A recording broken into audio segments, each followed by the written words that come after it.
저랑 지금 요한계시록 살펴보고 계신데 오늘 이제 16번째 시간입니다.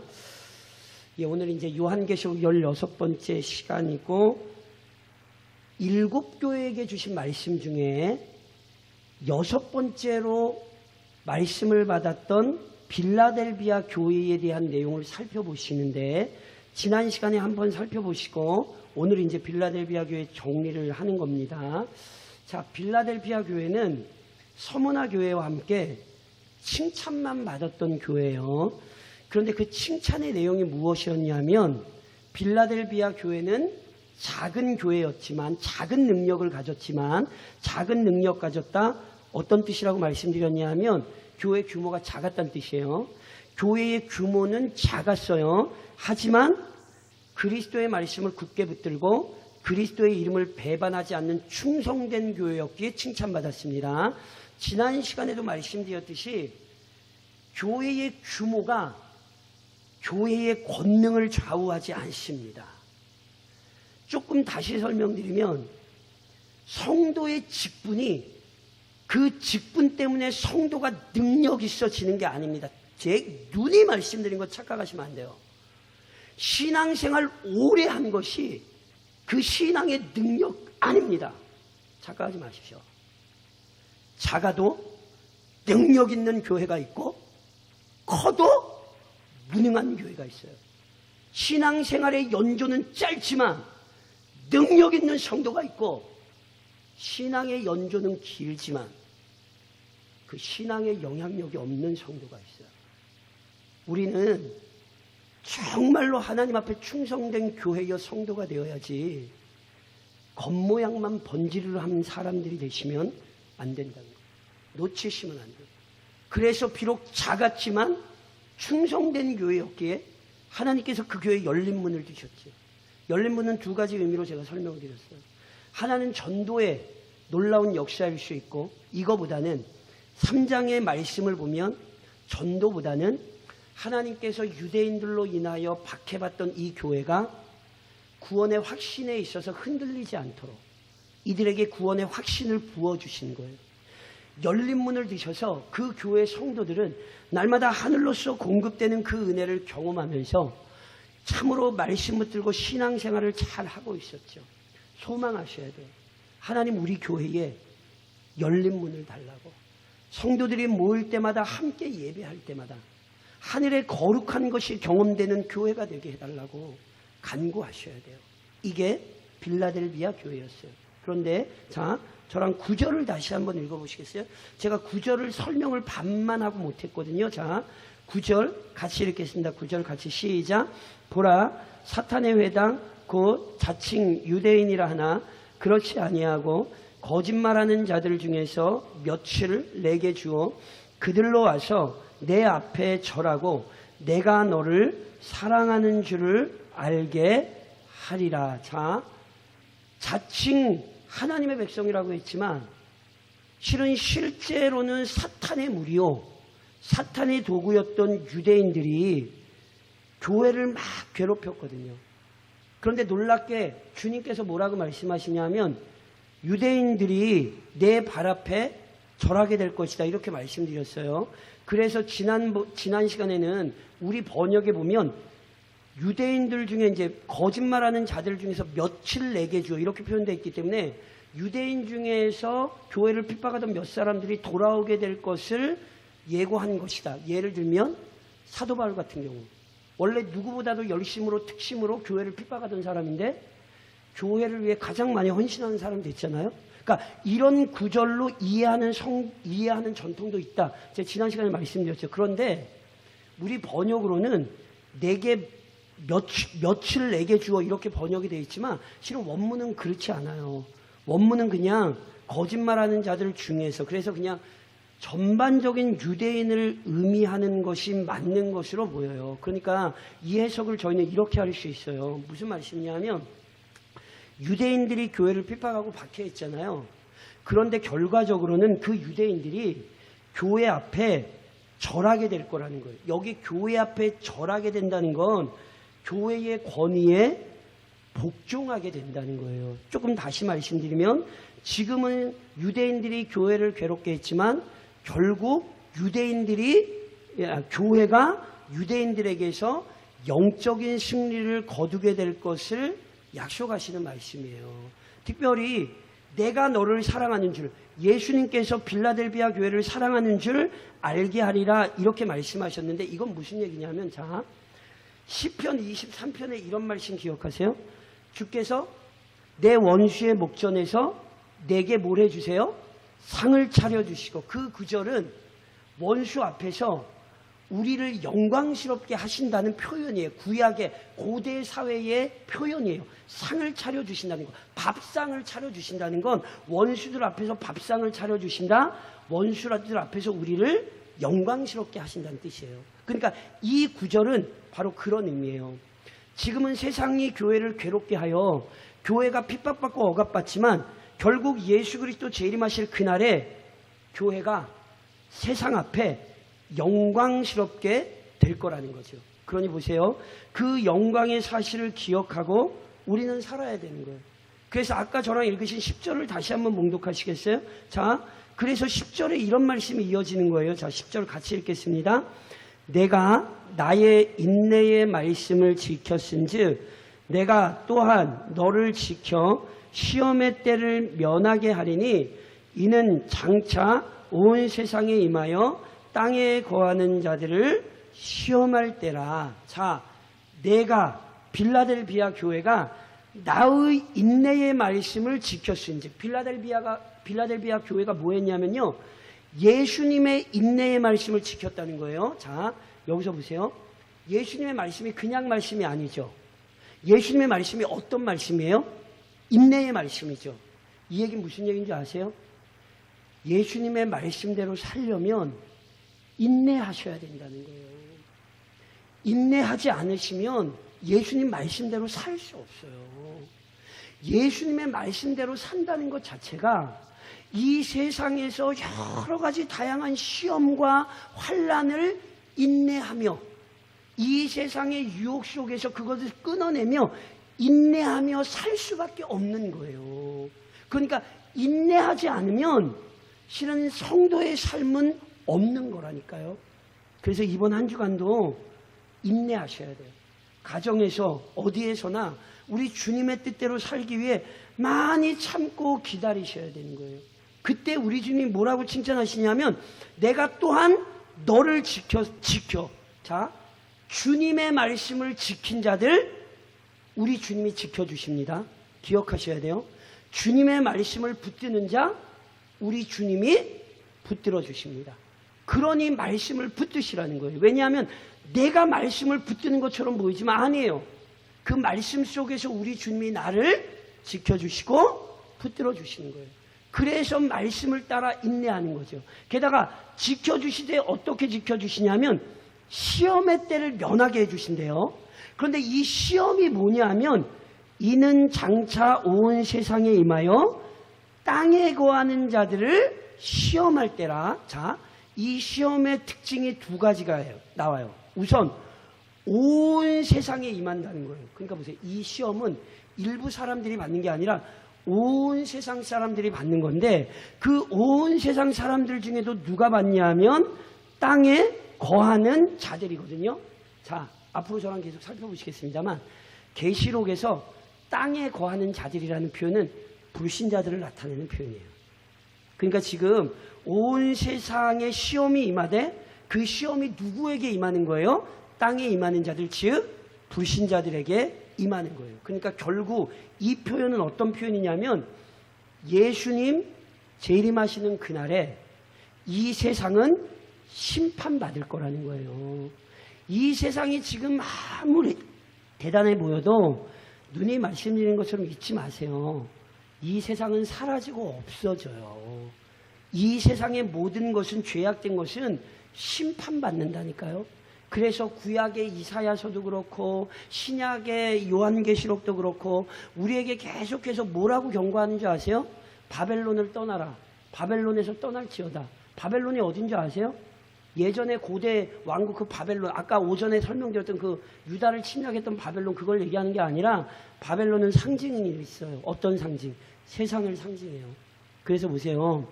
세상을 즐기고 세상 쾌락 속에 물들어 살면 안 되시고요.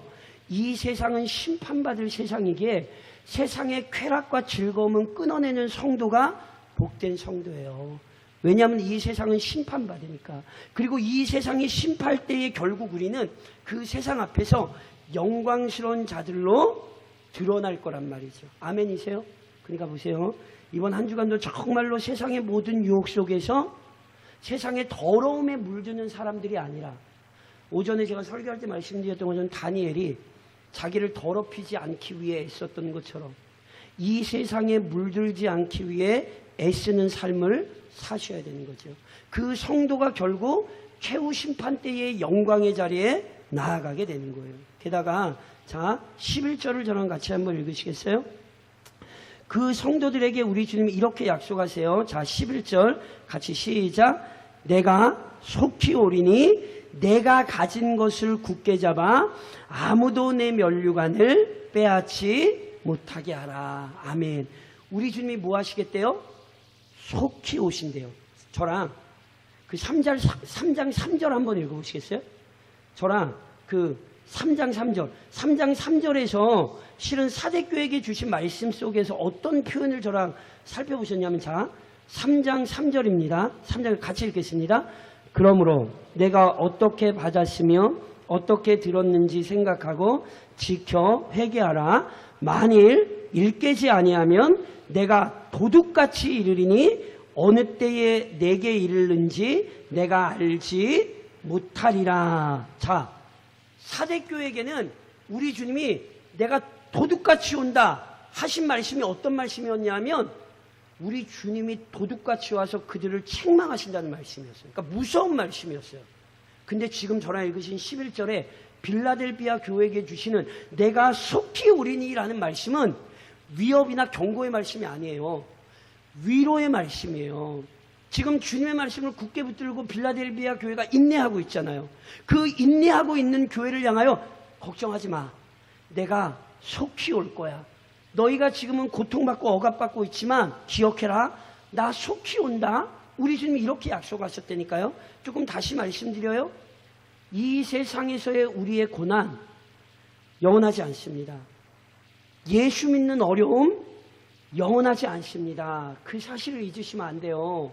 쉽게 설명드리면, 내가 성화의 정점에 이르러 우리 주님께로 내가 가든지, 우리 주님이 어느 날 어느 때인지는 알지 못하나 지금이라도 당장 오실 수 있는 주님이 속히 오시든지, 이 땅에서의 믿음을 지키는 우리의 수고로운 삶, 성도 여러분, 속히 끝납니다. 그러니 지겹다라고 얘기하시면 안 되고 괴롭다라고 얘기하시면 안 돼요.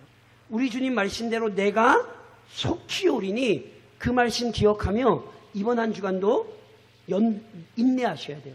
그래서 그 성도들을 향해 이렇게 말씀하신 거예요. 내가 가진 것을 굳게 잡아. 여기 지금 빌라델비아 교회가 가진 건 다른 건 아니에요.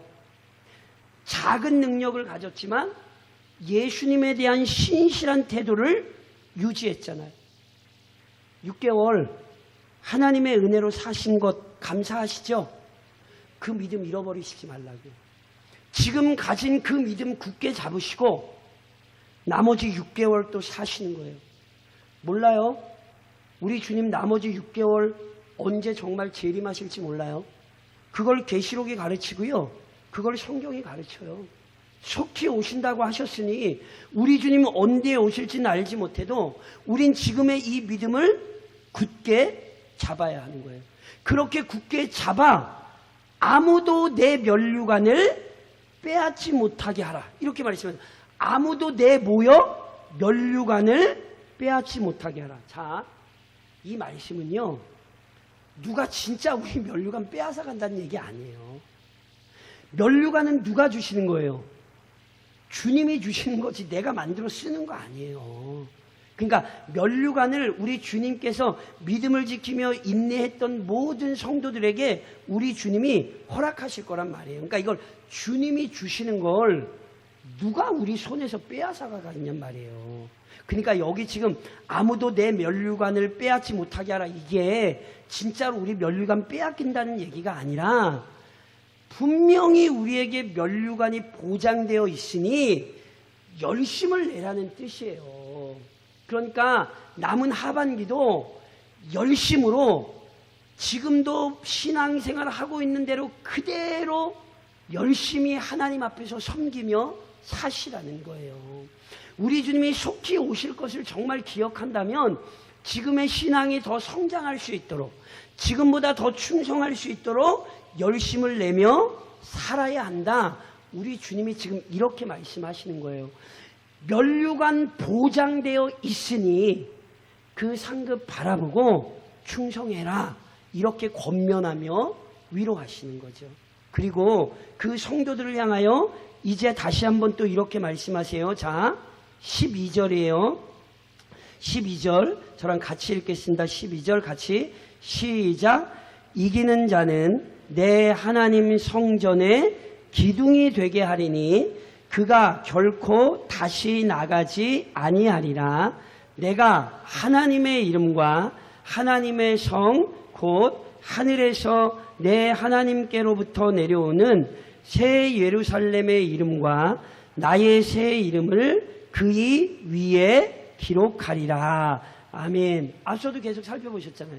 이기는 자는 어떤 자라고 말씀드렸어요? 마지막까지 믿음으로 인내하며 우리 주님 재림을 고대하며 열심으로 신앙의 자리를 지키는 사람들, 이 사람들이 이기는 사람들이에요. 그 이기는 자들에게 최후의 영광, 최후의 상급을 주시되 그것이 다양한 표현으로 나와 있다, 제가 말씀드렸죠. 그러니까 실은 이 12절은 앞서 교회에게 주셨던 마지막 말씀들과 다 똑같은 말씀이에요. 그러니까 내용적으로 보면 영원한 나라 동참하게 될 것에 대한 그 확신의 말씀을 주시는 거란 말이에요. 그런데 표현이 다른다 말씀드렸잖아요. 빌라델비아 교회에게는 뭐라고 말씀하셨냐면 빌라델비아 교회를 향하여 내 하나님 성전에 기둥이 되게 하리니 이렇게 말씀하셨어요. 하나님 성전에 뭐가 되게 하시겠다고요? 기둥이 되게 하시겠대요. 여기 기둥이 되게 한다는 것도 실은 다양한 해석이 있는데 제가 좀 두 가지만 좀 말씀을 드리려고 그래요. 자, 갈라디아서에 보면 바울이 어떤 표현을 쓰냐면 또 기둥같이 여기는 야고보와 게바와 요한도, 뭐라고요? 기둥같이 여기는 야고보와 게바와 요한도. 자, 성경에서 기둥이란 때로 중요한 사람을 나타낼 때 사용되는 경우가 있어요. 그리고 실은 저희도 그런 말을 사용해요. 우리가 가족에 누구 보고 네가 우리 집안의 기둥이야, 이렇게 얘기하시잖아요. 그러니까 똑같은 표현으로 이해하시면 돼요. 그러니까 보세요. 이기는 사람은 기둥과 같은 사람이에요. 다시 얘기하면 중요한 사람이란 뜻이에요. 그리고 이것은요, 이기는 자, 즉 다시 말하면 모든 그리스도인에게 적용되는 거예요. 지금 이게 몇 사람이라고 생각을 하시면 안 되고요. 이기는 자, 즉 마지막까지 신앙을 지키며 영광의 하늘에 참여하는 모든 성도가 다 어떤 사람들이에요? 이기는 자예요. 그래서 보세요. 가슴에 깊이 되새기셔야 돼요. 내가 기둥이다. 아멘이세요? 제 누누이 말씀드리죠. 나 하나 믿음을 잘 지키는 게 나에게만 중요하지 않아요. 내가 기둥과 같은 역할을 감당할 때 죽었던 가정이 살아나고요. 주변의 많은 사람들이 우리 주님의 영광을 같이 경험하는 거라니까요. 그래서 소망하며 기도해서 하나님, 나 기둥 같은 사람으로 하나님 이번 한 주간도 신앙의 싸움 싸우게 해달라고, 내가 기둥 같은 사람임을 기억하시며 이번 한 주간을 사셔야 되는 거예요. 더 나아가 이게 단순히 중요한 사람이란 뜻보다는 실은 본문의 맥락을 보면 어디에 이 기둥이 있어요? 하나님 성전에 이 기둥을 얘기하는 거잖아요. 그러니까 보세요. 기둥이 지금 어디 있는 기둥이냐면 그냥 어디 길거리에 널브러져 있는 기둥이 아니라 하나님의 성전에 있는 기둥이란 말이에요. 그러니까 하나님 성전의 기둥이 되게 한다, 이 얘기는 그냥 편하게 말씀드리면 하나님 나라에 속한 자가 되게 하신다, 이런 뜻이에요. 항상 말씀드렸죠. 이게 마지막 이 구절은 똑같은 내용인데 다르게 표현하는 거거든요. 그러니까 예수님을 믿고 예수님 안에서 끝까지 순종하는 사람, 예수님 재림하실 때 영광스러운 하늘나라 들어갈 거예요. 그런데 이것과 관련하여 더 중요한 표현은 그가 결코 나가지 아니하리라. 그가 결코 뭐라고요? 나가지 않아요. 이런 표현을 쓴 이유가 있어요. 제가 지난 시간에 말씀드렸어요. 빌라델비아에 유명한 게 있는데 지진이라니까요. 그래서 빌라델비아 지역이 지진이 심해서 특별히 서기 17년의 지진으로 사대와 빌라델비아가 황폐화됐다 그랬잖아요. 그래서 제가 지난주에 빌라델비아 설명에서 어떤 말씀을 드렸냐면 스트라보라고 하는 당시 지리학자 또는 역사학자, 철학자가 기록을 남겼는데 빌라델비아가 어떤 지역이냐면 하도 지진이 많이 나가지고 건물을 다니면 뚝뚝 떨어지는 게 보이는 동네였다. 제가 말씀을 드렸죠. 그래서 실제로 어떤 일이 있었다고요? 빌라델비아 도시에서 못 살고 밖으로 빠져나갔다고요, 사람들이. 그러니까 보세요. 빌라델비아라는 도시는 지진 때문에 불안해서 사람들이 도망을 쳐야 됐지만 하나님 나라는 도망칠 필요가 있어요, 없어요? 도망칠 필요도 없고 도망도 못 가요. 하나님이 우리를 그곳에 부르셨는데 이 얘기는 뒤집어서 얘기하면 우리를 기둥같이 여기시기에 우리를 하나님 나라에 이미 들이셨기에 뒤집으면 우리를 내쫓지 않으신다고요. 아멘이세요? 성도 여러분, 절대로 우리는 하나님 품에서 쫓겨나지 않아요. 아니, 아버지가 자식을 내쫓습니까? 그렇지 않잖아요. 그러니 오늘도 하나님께서 그 영광스러운 나라로 나를 받아들여 주시는 그 영원한 날에 대한 소망을 품고 오늘을 사셔야 돼요. 오늘 이 땅에서는 초가삼간에 살 수 있어요. 그러나 결국 우리가 누리는 하늘은 영광스러운 곳이요, 그것에서 우리는 영원토록 살 거라고요. 지금 그걸 가르치는 거예요. 빌라델비아 도시에서 막 사람이 빠져나가는 것을 보고 있는 사람들에게 너희는 천국에서 저렇게 빠져나가지도 않을 것이고 너희는 천국에서 절대로 쫓겨나는 일이 없을 것이다. 분명한 확신을 주시는 거죠. 게다가 또 이 기둥과 관련하여 어떤 표현이 나오냐면 내가 하나님의 이름과 하나님의 성, 곧 하늘에서 내 하나님께로부터 내려오는 새 예루살렘의 이름과 나의 새 이름을 그이 위에 기록하리라. 구절이 길어서 뭔 내용인지 잘 모르시겠는데 읽기에 확 안 들어오는데 기둥 같은 우리에게 이름을 새기신다는 거예요. 자, 기둥에 이름을 붙이는 것, 이거 저희가 이미 예루살렘 성전에서 봤어요. 솔로몬이 예루살렘 성전 지을 때 성전에 두 기둥을 세우죠. 그리고 그 두 기둥에 이름을 붙였어요. 뭔지 아세요? 야긴과 보아스라는 이름을 붙인 게 실은 구약 성경에 나오죠.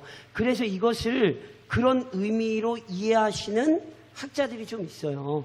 그러니까 이건 이름을 붙인다는 건 다른 거 아니에요. 영광스러움을 나타낸다는 뜻이거든요. 그리고 구약 예루살렘 성전에만 아니라 실은 당시 헬라 사람들에게 아주 중요한 풍습이 있었는데 그게 뭐냐면 길거리나 신전이나 이런 데 기둥에 어떤 사람의 이름이나 어떤 사람의 형상을 새기는 게 이 헬라 사람들에게 굉장히 중요한 풍습이었어요. 그러면 아무나 새기나요? 아니에요. 아무나 새기면 낙서죠. 예를 들면 황제들을 많이 새기기도 했고요. 자신들의 도시의 중요한 인물들을 기둥의 이름이나 형상을 새겼거든요. 그러니까 이 의미를 아는 사람들에게는 이게 어떤 의미로 이미 이루어지냐면 하나님께서 우리를 마치 기둥에 새기시는 것처럼 새겨놓으시고 우리를 기뻐하신다는 뜻이에요. 하나님이 우리를 존귀하게 여기신다는 의미를 성경이 지금 이렇게 표현하고 있다고요. 그러니 보세요. 하나님, 기둥 같은 사람이 되게 해주세요. 라는 기도에서 더 나아가 하나님 나를 존귀한 자로 여겨주시니 감사합니다. 이렇게 감사하며 사셔야 돼요. 세상 사람들은 우리를 몰라요. 그런데 하나님은 우리를 존귀히 여기세요. 아멘이시죠? 그 표현이 하나님의 이름을 새긴다는 거예요. 여기 똑같아요. 하나님의 이름, 새 예루살렘의 이름, 나의 새 이름. 자, 이미 앞서 살펴보셨어요. 살펴드렸어요. 이름을 새긴다는 건 소유권을 상징한다니까요. 예를 들면 이게 제 거면 제가 여기다가 정인영 이름 쓰잖아요. 내 물건에. 마찬가지예요. 내게 하나님의 이름, 예수님의 새 이름, 새 예루살렘의 이름을 새긴다는 건 내가 누구 거라는 거예요? 하나님께 속했다. 그 얘기를 하는 거예요. 저랑 한 구절만 좀 찾아보실까요? 그 성경, 그 요한계시록 14장 조금 뒤로 가셔서 나중에 저랑 살펴보시겠지만 나온 김에 저랑 한번 좀 볼까요? 요한계시록 14장에 보면 그 신천지가 장난을 쳤던 신천지 같은 이단 아주 나쁜 이단이에요. 이게 이렇게 장난치는 이름이 아닌데 자 저랑 요한계시록 14장 1절 하나님의 백성들을 소위 얘기하는 14만 4천의 징표가 있어요. 그게 뭔지 아세요? 자 요한계시록 14장 1절입니다. 같이 읽겠습니다. 14장 1절만 같이 시작. 또 내가 보니 보라 어린 양이 시온산에 섰고 그와 함께 14만 4천이 서 있는데 그들의 이마에는 어린 양의 이름과 그 아버지의 이름 쓴 것이 있더라. 자, 절 보세요. 나중에 이제 숫자들도 제가 설명드리겠습니다. 앞서도 살펴드렸잖아요. 7, 그럼 완전수예요. 그래가지고 7 그럼 완전수기 때문에 7영, 성령을 7영 이렇게 표현을 한다니까요. 교회를 몇 개 살펴보시죠? 7교회. 단순히 숫자로 7교회를 얘기하는 게 아니에요. 이 땅에 하나님께서 세우신 모든 교회를 7교회로 표현하는 거예요. 완전수 가운데 12가 완전수거든요. 그래서 보세요. 앞서도 설명드렸죠? 하늘에 올라가니까 12장로, 24장로 이렇게 돼 있어요. 그렇죠? 그게 뭐예요? 구약 12지파, 신약 12사도. 그래서 합이 24장로 이렇게 되는 거라니까요. 14만 4천 12 곱하기 12 하면 144. 둘 다 완전수예요. 완전수의 완전수를 곱하고 거기에 또 다른 완전수 1000을 곱하면 14만 4천이 나오는 거예요. 그러니까 이걸 진짜로 이 숫자들 신천지가 얘기하잖아요. 자기들 14만 4천. 근데 그거 아세요? 신천지 14만 4천 넘어갔거든.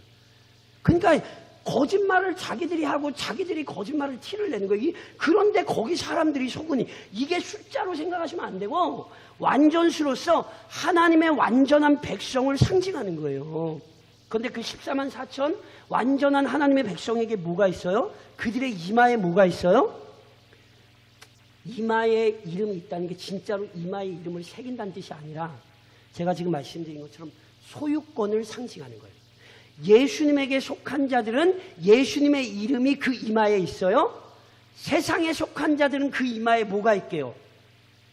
그 손목이나 이마에 표를 받으니 666이라. 제가 나중에도 그 설명드리겠지만 그 666 바코드 이런 거 아니에요. 큰일 나요. 그 이단이에요. 그것도 역시 상징의 수예요. 이해하시겠어요? 그러니까 보세요. 다르다는 거예요. 하나님의 백성에게는 그리스도의 이름이, 세상 사람들에게는 세상의 징표가 있어요. 그게 666이에요. 이해하시겠어요? 그러니까 보세요. 이 말씀을 통해 우리에게 뭘 지금 강조하고 계시냐면 너는 내 소유다. 너희는 내 거다. 이걸 강조하고 계시다고요. 그런데 보세요. 우리가 하나님의 것이니 남은 6개월 하나님께서 돌보시겠어요? 안 돌보시겠어요? 믿으시죠? 맥주 감사주일은 이 믿음을 새롭게 하시는 거예요.